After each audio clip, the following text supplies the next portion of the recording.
Hi students, my name is Abhishek Bhaumik and today I am here to talk about the first chapter of class 10 science which is chemical reactions and equations.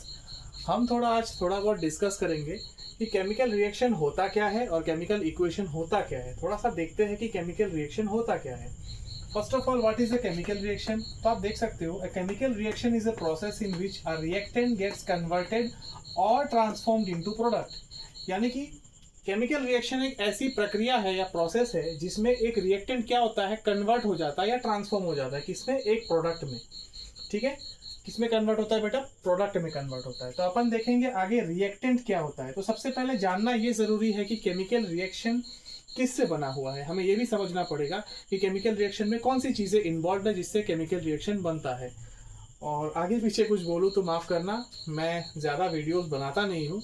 This is my first time teaching for class 10 science. और वैसे तो offline पढ़ाता हूँ but basically जो भी है आप देख लेना. Thank you. तो रिएक्टेंट जो होता है क्या होता है, substances that initiate a chemical reaction. तो कोई भी केमिकल रिएक्शन होने के लिए सबसे पहले किसी चीज का कंबाइन होना जरूरी है. तो रिएक्टेंट वही चीज है, रिएक्टेंट वही चीज है या रिएक्टेंट वही सब्सटेंस है या वही मटेरियल है जो किसी भी केमिकल रिएक्शन को इनिशिएट करने में हेल्प करेगा. जैसे आप देख सकते हो यहाँ पे एक मैंने एग्जांपल के तौर पे एक रिएक्शन लिया है जिसमें A plus B gives C. तो A और B यहाँ पे क्या है, A और B यहाँ पे रिएक्टेंट्स है जो आपस में कंबाइन करके C बना रहे हैं. ठीक है, अब अपन देखते हैं C क्या है. ठीक है, हम यहाँ पे कुछ और भी लगा देते हैं, C प्लस D मान लेते हैं. तो अब हम आगे देखेंगे कि प्रोडक्ट क्या है. तो जब रिएक्टेंट आपस में कंबाइन करेंगे, कंबाइन करने के बाद वो बनाएंगे प्रोडक्ट.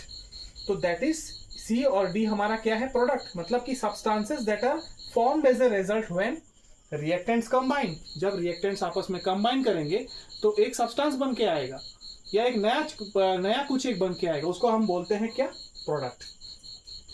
इसके बाद we will talk about word equation. ठीक है, कि किसी भी केमिकल इक्वेशन को अगर हमें रिप्रेजेंट करना हुआ तो किस तरीके से हम रिप्रेजेंट कर सकते हैं. तो पहला है मैग्नीशियम प्लस ऑक्सीजन. आप देख सकते हो मैग्नीशियम के साथ हमने ऑक्सीजन का रिएक्शन करवाया तो बना मैग्नीशियम ऑक्साइड. अब ये वर्ड्स में है तो पढ़ना बड़ा इजी है, लेकिन क्या होगा जब हमें इसे रिप्रेजेंट करना होगा सिंबल्स के फॉर्म में. तो ये देखिए magnesium Mg plus O2 gives MgO. हमने इसे बैलेंस नहीं किया है, जस्ट एक हमने स्केलेटल रिएक्शन लिखा है. उसी तरह कैल्शियम कार्बोनेट को जब हम हीट करेंगे, ये ट्राइंगल का साइन, इसको हम डेल्टा बोलते हैं, चेंज बोलते हैं, इसका मतलब है हीट. हमने इसे हीट किया और हमें मिला calcium oxide plus carbon dioxide. इसी को हमने रिप्रेजेंट किया in the form of word equation. आप देख सकते हो दैट इज कैल्शियम कार्बोनेट को जब हमने हीट किया तो हमारा बना कैल्शियम ऑक्साइड प्लस CO2.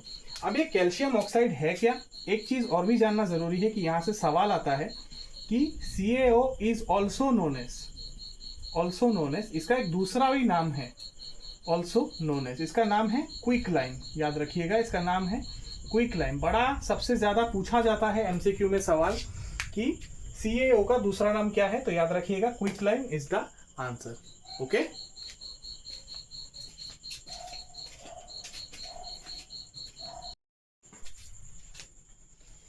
तो अब हम देखने वाले हैं बैलेंसिंग ऑफ केमिकल इक्वेशंस के बारे में. ठीक है, कि कोई भी केमिकल इक्वेशन आपको दिया होगा उसको आप किस तरीके से बैलेंस करोगे. तो पहला सवाल जो हमारे बोर्ड पे आपको दिखाई दे रहा है that is Mg plus O2 gives MgO. Magnesium plus dioxide gives magnesium oxide. अब आपको चेक ये करना है कि कितना मैग्नीशियम लेफ्ट हैंड साइड और राइट हैंड साइड में मौजूद है. तो उसके लिए हम क्या कर लेंगे, इसको बैलेंस करने के लिए सबसे पहले हम एक टेबल बना लेंगे MgO. ठीक है, अब आपको चेक करना है, एलिमेंट का हमने सबसे पहले डब्बा बना लिया जिसमें सबसे पहले हमने डाला मैग्नीशियम और उसके ठीक नीचे डाला ऑक्सीजन. दो ही एलिमेंट है तो दो ही एलिमेंट लेंगे. अब आप चेक कीजिए लेफ्ट हैंड साइड में कितना मैग्नीशियम है, यहाँ एक मैग्नीशियम है. ठीक है, लेफ्ट हैंड साइड में कितना ऑक्सीजन है, यहाँ दो ऑक्सीजन है. राइट हैंड साइड में कितना मैग्नीशियम है, यहाँ एक मैग्नीशियम है. और राइट हैंड साइड में कितना ऑक्सीजन है, यहाँ पे भी एक ऑक्सीजन मौजूद है. तो देखा जाए तो ऑक्सीजन दोनों तरफ बैलेंस नहीं है लेकिन मैग्नीशियम दोनों तरफ बैलेंस है. ठीक है, अब हमें क्या करना है, हमें कुछ इस तरीके से इसको बैलेंस करना होगा ताकि ऑक्सीजन यहाँ पे आराम से बैलेंस हो जाए. लेकिन हम यहाँ पे 2 ऐसे करके नहीं लगा सकते, इस तरीके से 2 नहीं लगा सकते. काफी ज्यादा बच्चे ये गलती करते हैं और मैंने अब तक नोटिस कर रखा है ये चीज पर्सनली कि आप यहाँ पे 2 लगाते हो, आप यहाँ पे 2 लगाते हो. नहीं, आपको इस तरीके से 2 बिल्कुल नहीं लगाना है. आप क्या करोगे, इसके ठीक आगे 2 लगा दोगे। तो जैसे ही आप यहाँ पे 2 लगाते हो तो मैग्नीशियम 2 बन जाता है, लेकिन ऑक्सीजन बैलेंस हो गया, ठीक है। तो मैग्नीशियम यहाँ 2 बन गया, तो हमें यहाँ पे कितना बनाना होगा, 2 बनाना होगा, इसलिए हम यहाँ आगे 2 मल्टीप्लाई कर देंगे। इसका मतलब 1 इंटू 2, यहाँ पे भी 1 इंटू 2, और क्योंकि ऑक्सीजन भी साथ में है तो ऑक्सीजन के साथ भी 2 मल्टीप्लाई आराम से हो जाता है, यानी कि ये इक्वेशन आराम से क्या हो गया, बैलेंस हो गया। एट द सेम टाइम इसके लेटरल साइड में मैंने, ठीक है, इसके side by side, lateral side नहीं सॉरी, इसके साइड बाय साइड मैंने एक और सवाल लिया है, that is Fe plus H2O gives Fe3O4 plus H2। अब हमें इसको चेक करना है कि ये बैलेंस्ड है कि नहीं है। तो इसके लिए हम क्या करने वाले बेटा, हम इसके लिए फिर से एक टेबल बनाएंगे। यहाँ पे आपको लिखना है एलिमेंट्स, आप चाहो तो नंबर ऑफ एलिमेंट्स भी लिख सकते हो, ठीक है। फिर हमने यहाँ पे बना दिया टेबल LHS और RHS का, कि लेफ्ट हैंड साइड में कितना एलिमेंट है, राइट हैंड साइड में कितना एलिमेंट है, बैलेंस है कि नहीं है, ये चेक करना है। तो ये हो गया आयरन, ये हमारे पास यहाँ पे एक आयरन हो गया, यहाँ हाइड्रोजन हो गया और यहाँ ऑक्सीजन हो गया, यानी कि 3 एलिमेंट्स हो गए। तो लेफ्ट हैंड साइड में कितना आयरन है, देखिए 1 है, कितना हाइड्रोजन है 2, और कितना ऑक्सीजन है 1। At the same time right hand side पे कितना आयरन है, यहाँ पे 3 आयरन है, यहाँ पे 4 ऑक्सीजन है बेटा, और यहाँ पे 2 हाइड्रोजन है, यानी हाइड्रोजन टेक्निकली बैलेंस्ड है। हमें क्या बैलेंस करना होगा, हमें बैलेंस करना होगा ऑक्सीजन। देखते हैं किस तरीके से किया जाए। अगर मैं इस रिएक्शन को यहाँ दोबारा लिख रहा हूं, क्योंकि यहाँ पे स्पेस थोड़ा सा कम था, तो मैंने इस रिएक्शन को दोबारा लिखा। अब देखिए यहाँ पे 3Fe है, तो मैं अगर यहाँ पे 3 मल्टीप्लाई कर दूं, क्या आयरन बैलेंस हो जाएगा, बिल्कुल बैलेंस हो जाएगा। यहाँ 3 आयरन हो गया, यहाँ 3 आयरन हो गया। अब यहाँ देखिए यहाँ पे 4 ऑक्सीजन है, 4 ऑक्सीजन के लिए मुझे 4 ऑक्सीजन चाहिए।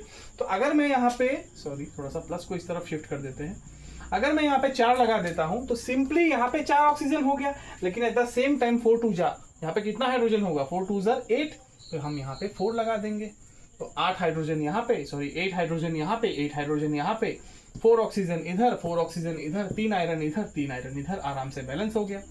हमने यहाँ पे 3 मल्टीप्लाई किया तो 3, हाइड्रोजन कितना था 2 था, हमने यहाँ 4 मल्टीप्लाई किया तो 8, यहाँ भी 4 मल्टीप्लाई किया तो 8, ऑक्सीजन के साथ हमने 4 मल्टीप्लाई किया तो 4। तो पूरा का पूरा इक्वेशन आराम से हमारा बैलेंस हो गया। इसी तरह से कोई भी इक्वेशन आप उठा के आराम से बैलेंस कर सकते हो, कोई इतना हार्ड एंड फास्ट रूल नहीं है। बस आपको ये डब्बा का method, I mean box method याद करना बहुत जरूरी है, जिसमें आप आराम से पहले एलिमेंट्स का नाम लिखोगे, फिर लेफ्ट हैंड साइड में कितना एलिमेंट्स प्रेजेंट है, राइट हैंड साइड में कितना एलिमेंट्स प्रेजेंट है, उसको आप लोगे, इस तरीके से इसको सॉल्व करोगे। चाहो तो एक और आप ट्राई करके देख सकते हो।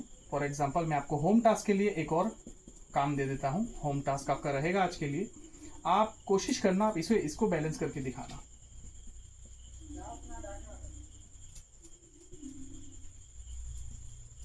कोशिश करना आप इसको बैलेंस करके दिखा सको। फिर दूसरा एक और दे देता हूं मैं आपको, जैसे कि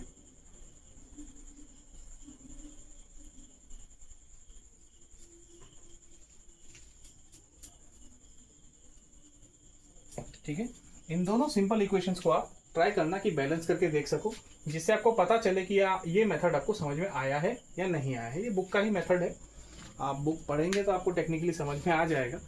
ओके,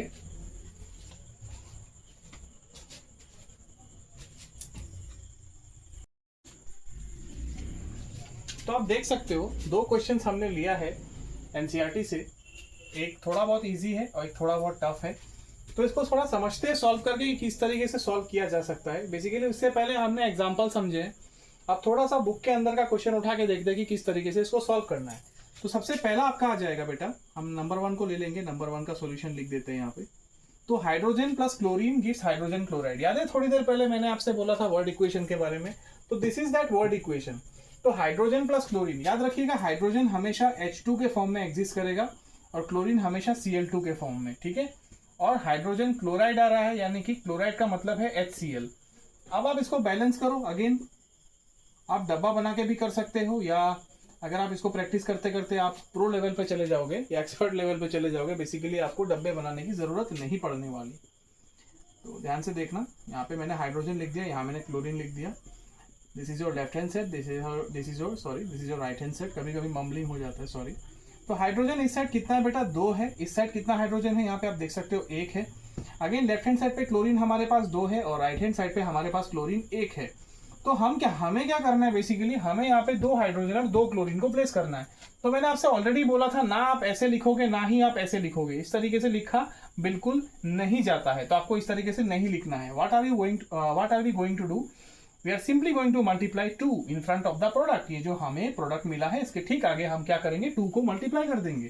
तो यहाँ हमने 2 मल्टीप्लाई किया, यहाँ हमने 2 मल्टीप्लाई किया एंड सो ऑन, हमारा रिएक्शन बैलेंस हो चुका है। तो देख सकते हो 2 हाइड्रोजन यहाँ, 2 हाइड्रोजन यहाँ, 2 क्लोरीन यहाँ, 2 क्लोरीन यहाँ। तो कुछ बच्चे इस चीज को लेके काफी कंफ्यूज रहते हैं कि 2 क्लोरीन कैसे आ जाएगा। बेटा देखिए, जब हम इसको फ्रंट की तरफ मल्टीप्लाई करते हैं ना, तो फ्रंट की तरफ इसको मल्टीप्लाई करने की वजह से क्या होता है, क्लोरीन भी साथ में मल्टीप्लाई हो जाता है। अगला सवाल है हमारा बेरियम क्लोराइड और एल्यूमिनियम सल्फेट, जो कि हमें क्या दे रहा है, barium sulphate plus aluminium chloride. तो देखते हैं इसको भी, जगह थोड़ा सा कम है, थोड़ा एडजस्ट करना। तो बेरियम क्लोराइड है, तो बेरियम का होता है BaCl2 क्लोरीन का, ठीक है। और एल्यूमिनियम सल्फेट का आपका बन जाएगा Al2SO4, और हमारे पास बनेगा बेरियम सल्फेट और एल्यूमिनियम क्लोराइड का बन जाएगा AlCl3। क्लियर है बात, ठीक है। उसको बासोफोर भी बोलता था मैं, जब मैं तैयारी करता था तो मैं समझने के लिए बासोफोर बोलता था ताकि मुझे याद रह जाए। So let's get into the topic. तो अब हमें क्या करना है, फिर से एक टेबल हम यहाँ पे बनाएंगे ताकि ये समझ सके कि कहाँ पे कितना एलिमेंट प्लेस करना है, ठीक है। अगेन यहाँ पे हमने एलिमेंट ले लिया, देख सकते हो आप LHS और RHS का बक्सा मैंने थोड़ा सा बड़ा लिया है। तो एलिमेंट क्या क्या आ जाएगा बेटा, मैंने ELT लिखा है, देखना। तो बार बार एलिमेंट लिखते रहना इस टाइम कंज्यूमिंग, तो आप एक बार एक्सपर्ट हो जाओगे तो you can just write down ELT for your own convenience.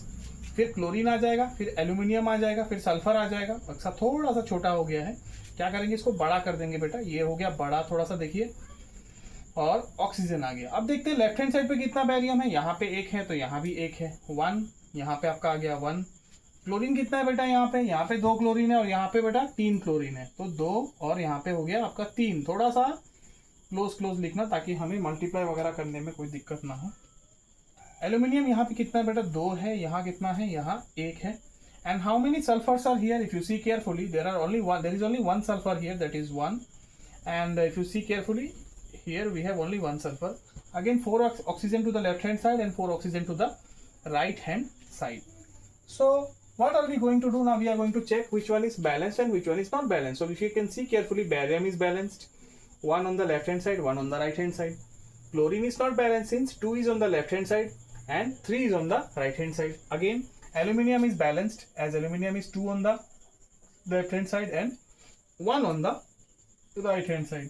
And for sulfur it is 1 for both, and oxygen it's 4 in the both sides. So we need to see how can we balance this. So we have 2 aluminum here. Let's start with aluminum so that we can get more some of the clarity. Aluminium के साथ हम शुरू करेंगे ताकि हमें better clarity मिल सके। तो 2 aluminium यहाँ है, हम यहाँ 2 एल्यूमिनियम लगा देते हैं। तो बेटा मैंने आपसे बोला था जब भी आप यहाँ मल्टीप्लाई करोगे तो इसको क्या करना है, 2 से इसको मल्टीप्लाई करना है।